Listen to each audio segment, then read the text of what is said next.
ஏன் விளம்பரம்னு சொல்கிறேன்னா, நீ விளம்பரத்தின் மீது ஆட்சி நடத்திக்கிட்டு இருக்க. உண்மையான கொள்கையை, சித்தாந்தத்தை, செயல் திட்டத்தை நம்பினீங்கன்னா அப்படி பண்ண மாட்டீங்க. மரியாதைக்குரிய சீமாகரவால மேடை ஏற்றுறீங்க தமிழ் பெண்கள் வெள்ளுத்தொழில் மாநாட்டில். இப்போ வரைக்கும் ஏங்க டிஜிபியை போடல? ஏன் அந்த பெண்ணுக்கு தகுதி இல்லையா? தூய்மை பணியாளர் எங்கள் அக்கா போராடிக்கிட்டு இருக்காங்க, அவங்க வெல்லும் தமிழ் பெண்கள் வரமாட்டாங்களா? அவங்க தமிழ் பெண்கள் இல்லையா?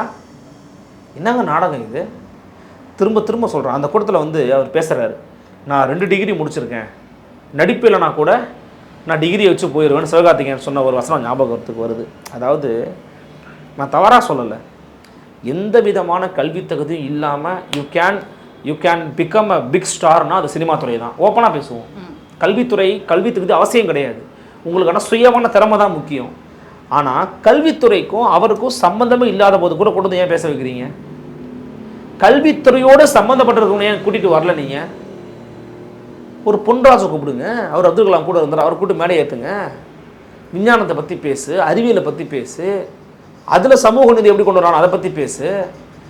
ஏன் அதை பண்ணுறீங்கன்னா, உங்களுக்கு தேவை மற்றவங்க இதெல்லாம் பற்றி பேசுகிற மாதிரியான ஒரு விளம்பரம் தேவை. போதையை ஒழிப்புன்னு உதயநிதி பேசணும், எதுக்கு சிவகார்த்திகேயன் பேசுகிறாரு? அவர் அங்கே விளம்பர தூதர், அவருக்கு எதுங்க இருக்கணும்? துணை முதலமைச்சர் உதயநிதிக்கு இல்லாத ஸ்டார் வேல்யூவா? அவர் பேசட்டும், அவர் பண்ணட்டும். அப்போ இவங்க என்ன பண்ணுறாங்க, திட்டமிட்டு எல்லா இடத்துலையும் அரசியல். ஒரு பக்கம் திடீர்னு அஜித்தை புகழ்றது, திடீர்னு சிவகார்த்திகேயனை வச்சு விழா எடுக்கிறது, இதெல்லாம் என்ன காரணம்? வெறும் பொலிட்டிக்கல் ரீசன் தான், வேறு ஒன்றும் கிடையாது. அரசியலுக்காக, வாக்கு வங்கிக்காக, அரசியல் எதிரியை வீழ்த்தணுங்கிறதுக்காக எந்த விதமான உச்சத்துக்கும் இவங்க போவாங்க.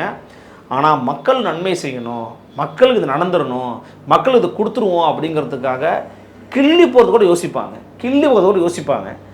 அது மக்கள் பார்த்துக்கிட்டு தானே இருக்காங்க. மக்களுக்கு உண்மையிலேயே தெரியும் யார் நன்மை பண்ணிக்கிட்டு இருக்கிறாங்க அல்லது பண்ண போகிறாங்க அல்லது பண்ணுவாங்க அப்படின்னு மக்கள் எல்லாமே வரக்கூடிய தேர்தலில் பிரதிபலிக்கும் அப்படின்றீங்களா? கட்டாயமாக பிரதிபலிக்கும்.